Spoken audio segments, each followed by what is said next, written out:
Bismillahirrahmanirrahim. Halo, Assalamualaikum warahmatullahi wabarakatuh. Apa kabar kakak solih dan solihah semuanya? Semoga tetap sehat dan selalu dalam lindungan Allah. Nah, sekarang waktunya kita untuk belajar IPA. Materi IPA pada hari ini kita sudah masuk ke tema 7 ya. Hari ini materinya tentang sifat-sifat benda. Jadi silahkan dibuka dulu buku tema 7-nya dan disimak apa yang akan Ustazah sampaikan. Nah, benda-benda yang ada di sekitar kita terbagi menjadi 3 golongan. Yang pertama, yaitu ada benda padat. Contoh dari benda padat yaitu diantaranya ada meja, kemudian ada kursi, buku. Contoh yang lainnya seperti pensil, kemudian handphone, dan lain-lain. Nah, penggolongan benda yang kedua yaitu ada benda cair. Contohnya yaitu seperti air, kemudian susu, kemudian sirup, teh, kopi, dan lain sebagainya. Yang ketiga yaitu benda gas, seperti ketika kita meniup balon maupun ketika kita memompa balon udara. Di dalamnya berisi benda gas. Jadi penggolongan jenis benda yang ada di sekitar kita terbagi menjadi 3, yaitu ada benda padat, benda cair, dan juga benda gas. Nah, pertama kita akan membahas mengenai benda padat terlebih dahulu ya. Benda padat dapat dipegang, dapat dipindahkan tanpa mengubah bentuk aslinya. Benda padat dapat diubah dengan beberapa perlakuan, seperti diberi energi panas, diberi tekanan tinggi, atau diberi perlakuan fisik seperti menggunting, menekan, melipat, atau menyobeknya.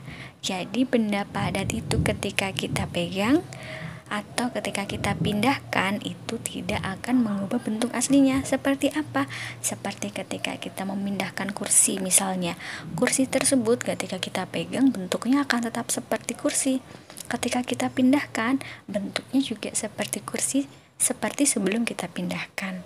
Nah, kecuali ketika kursi ini kita bakar, maka bentuknya akan berubah. Ketika kita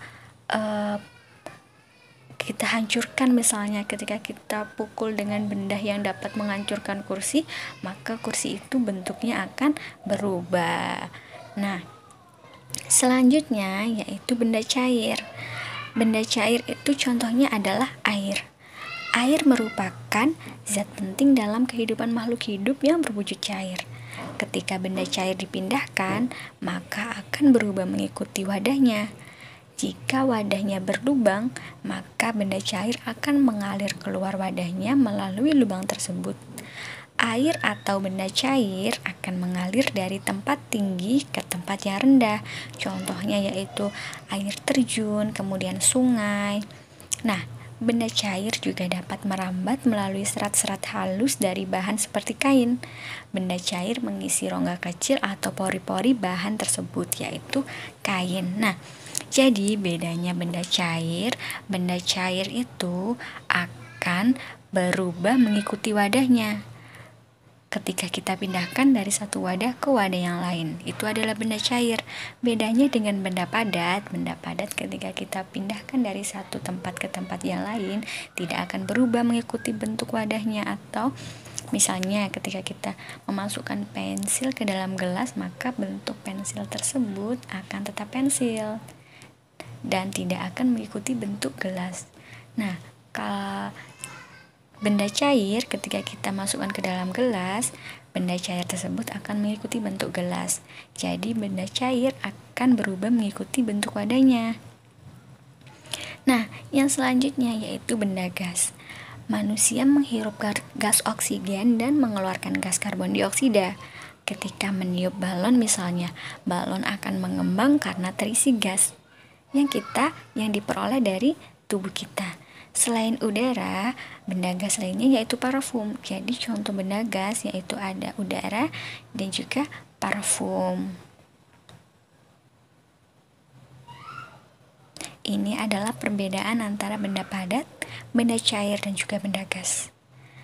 Nah, ini adalah sifat-sifat dari ketiga benda tersebut. Kita bahas benda padat terlebih dahulu. Sifat benda padat yaitu bentuknya tetap, seperti yang tadi Ustazah jelaskan. Ketika kita pindahkan, bentuk benda padat tetap tanpa mengikuti bentuk wadahnya, dan juga besarnya tetap atau volumenya tetap. Nah, yang kedua yaitu benda cair. Benda cair, sifat benda cair yaitu berubah, bentuk berubah sesuai dengan tempatnya, kemudian volumenya tetap, seperti ketika kita pindahkan air dari botol. Awalnya bentuk air menyerupai bentuk botol, namun ketika kita pindahkan ke dalam gelas, maka bentuk air akan mengikuti bentuk gelas. Itu adalah bentuk benda cair berubah sesuai dengan tempatnya. Yang kedua adalah volumenya tetap. Nah, selanjutnya yaitu sifat benda gas, bentuk berubah sesuai dengan wadahnya, sama seperti benda cair, kemudian volumenya berubah sesuai dengan wadahnya. Ketika kita meniup balon, maka volumenya akan sesuai dengan besar balon tersebut, seperti itu. Ini adalah perbedaan antara sifat benda cair, benda gas, dan juga benda padat. Nah, selanjutnya kita akan membahas mengenai perubahan wujud benda. Perubahan wujud benda disebabkan oleh lingkungan yang berubah, misalnya suhu lingkungan yang menjadi panas atau dingin. Perubahan wujud suatu benda yang terjadi di antara lain adalah peristiwa membeku, mencair, menguap, mengembun, atau menyublim. Nah, masing-masing ini berbeda. Jadi kita akan bahas satu persatu ya. Membeku adalah perubahan wujud benda cair menjadi benda padat akibat suhu dingin. Contohnya yaitu air yang kita masukkan ke dalam freezer maka akan berubah menjadi es batu. Ini adalah contoh peristiwa membeku. Selanjutnya yaitu mencair. Mencair adalah perubahan wujud benda padat menjadi benda cair akibat adanya suhu panas. Contohnya yaitu es yang mencair ketika kita keluarkan dari dalam freezer, kemudian coklat yang kita panaskan. Ini adalah contoh peristiwa mencair. Yang ketiga yaitu menguap. Mohon maaf Ustazah salah ketik, itu adalah menguap. Menguap adalah perubahan wujud benda cair menjadi benda gas. Contohnya ketika kita merebus air, air tersebut akan mendidih. Nah, air yang mendidih tersebut akan mengalami penguapan. Selanjutnya yaitu mengembun. Mengembun adalah peristiwa perubahan benda gas menjadi benda cair. Contohnya yaitu peristiwa pengembunan di pagi hari. Ketika di pagi hari kita melihat daun-daun tanaman yang basah atau kaca spion motor atau jendela mobil yang basah, itu adalah menunjukkan adanya peristiwa mengembun. Selain itu yaitu ketika kita menuangkan air panas atau air dingin ke dalam gelas, maka di permukaan di luar gelas akan adanya bintik-bintik air. Itu adalah contoh peristiwa mengembun. Nah, selanjutnya yaitu menyublim. Menyublim adalah peristiwa perubahan benda padat menjadi benda gas. Contohnya yaitu kamper atau kapur barus yang kita letakkan di dalam lemari, maka lama-kelamaan ia akan habis karena berubah menjadi benda gas. Yang terakhir yaitu mengkristal. Mengkristal adalah peristiwa perubahan benda gas menjadi benda padat. Contohnya yaitu terbentuknya salju dari butiran-butiran air di langit, dan juga dry ice atau es kering yang sering kita tonton di YouTube. Nah, jadi ini adalah perbedaan dari perubahan wujud benda. Ada membeku, yaitu benda cair menjadi benda padat, mencair, benda padat menjadi benda cair, kemudian menguap, benda cair menjadi benda gas, mengembun, benda gas menjadi benda cair, kemudian menyublim, benda padat menjadi benda gas, dan yang terakhir yaitu mengkristal, yaitu benda gas menjadi benda padat. Nah, semoga kakak bisa membedakan ini ya, karena ini akan Ustazah keluarkan di soal UTS nanti, jadi harus dipelajari dengan baik. Nah, ini adalah skema perubahan bentuk benda, yaitu ada benda gas yaitu ada mengembun, menguap, mencair, membeku, mengkristal, dan menyublim.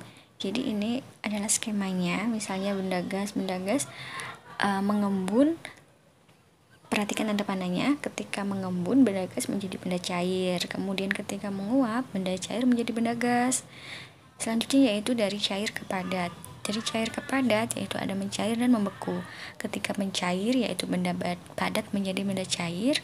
Kemudian ketika membeku yaitu benda cair menjadi benda padat. Nah, selanjutnya yaitu dari padat ke gas, yaitu adanya peristiwa mengkristal dan juga menyublim. Ketika menyublim yaitu benda padat menjadi benda gas, ketika mengkristal benda gas menjadi benda padat. Nah, ini adalah skema yang dapat memudahkan kakak untuk membedakan peristiwa perubahan wujud benda. Jadi jangan terbalik ketika kita menjawab pertanyaan peristiwa perubahan wujud benda. Nah, sampai di sini dulu materi IPA pada hari ini. Ketika belum paham, silakan bertanya di kolom komentar. Nah, sampai jumpa minggu depan. Wassalamualaikum warahmatullahi wabarakatuh.